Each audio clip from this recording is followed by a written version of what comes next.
up we have Dr. Hamraz Ameen Nechikadan, co-founder GP Guides. He is dedicated to advancing medical education by providing quality learning resources and empowering healthcare professionals. Good afternoon. Today, when I walked into this hall, one thing immediately struck me. I may be one of the youngest speaker on this stage. Speaking in front of so many healthcare leaders here is both an honor and a humbling experience for me. My name is Dr. Hamraz Ameen. I'm from Kerala. I, along with my business partner, Dr. Hari, is already here. We are doing online coaching for healthcare professionals for the past 3 years.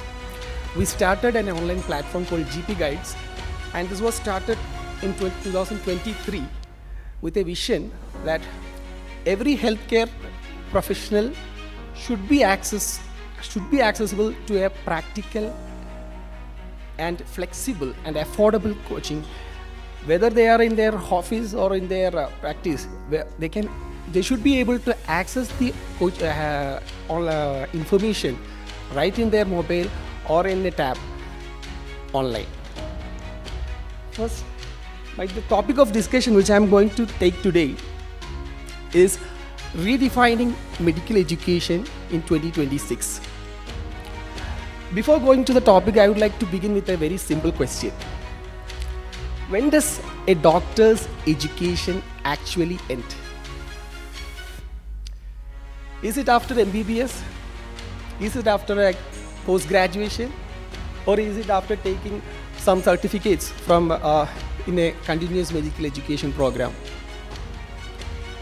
I believe the answer is never. Actually, a doctor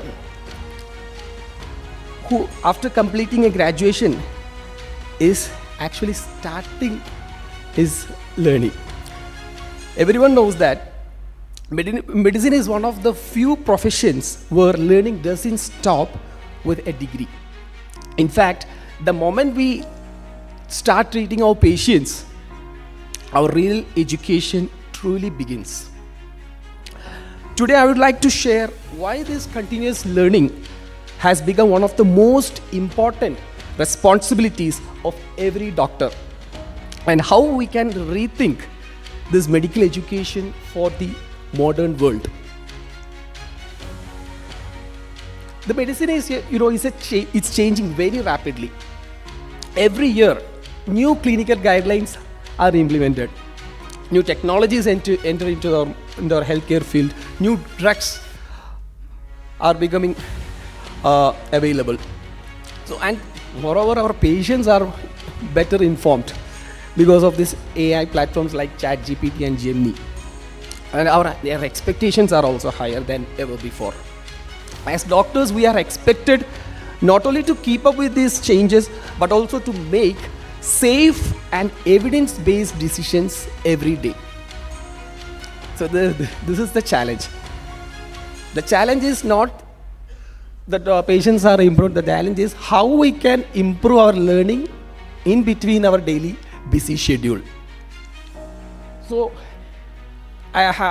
few months back, I'm already working in a hospital in Kozhikode. Few months back, while I was discussing about a patient's condition with my senior colleague in my hospital, the senior asked me a doubt, not a doubt, he asked me a condition related to that patient. I know that I studied that topic during my MBBS degree time, but when he asked, I had a doubt in the latest guidelines and the real evidence-based treatment of that particular case.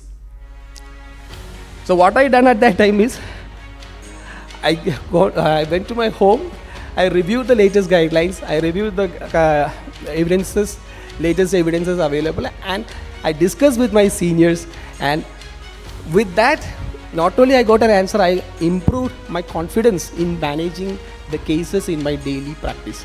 So this is the key. This is the thing.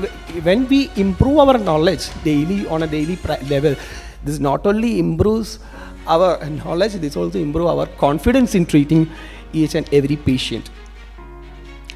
The reality of today's doctors is that in between their morning rounds, in between their household other activities and your documentation, emergency calls, and in between they have to manage all these things. So that is why we in 2023, me and my partner Dr. Hari started a small initiative with just 100 or 200 doctors initially. But today, when I'm speaking in front of you, today we had a community of more than 8,000 doctors from all over the state and some doctors from outside my state. And these doctors we achieved not because we are excellent in education, because they can access this information with just a mobile device. Because every practical tips from expert clinicians are available in that application. This took a lot of effort from our back-end team, but now this is a very invaluable asset to the doctor community.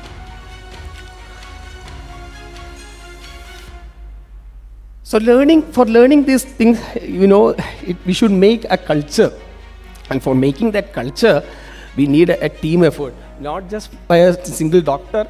We need an effort from the hospital, from the medical educators, from the professional bodies and the technology partners. The medical educators not only should focus on making the conducting examination for the doctors, but also should focus on improving the skills of the doctors. The hospitals should give an atmosphere for the doctors to enhance their knowledge day by day by conducting multiple skill enhancing sessions, continuous medical programs.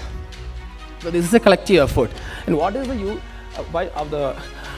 when a doctor gets improved in their practice, finally who is benefiting? When a doctor improves, a better healthcare system is involved, and after that better patient care will be happen. That is the main thing.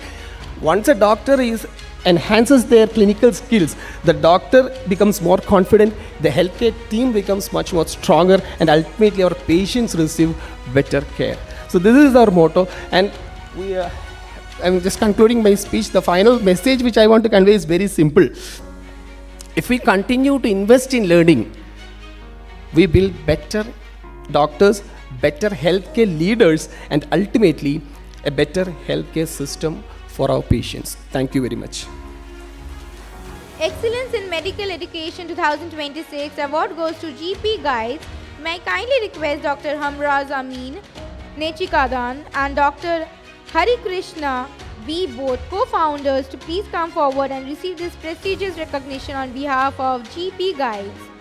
Healthcare Leadership Iconic Award 2026 award goes to Mr. Fahim Ace, General Manager at Lotus Hospitals.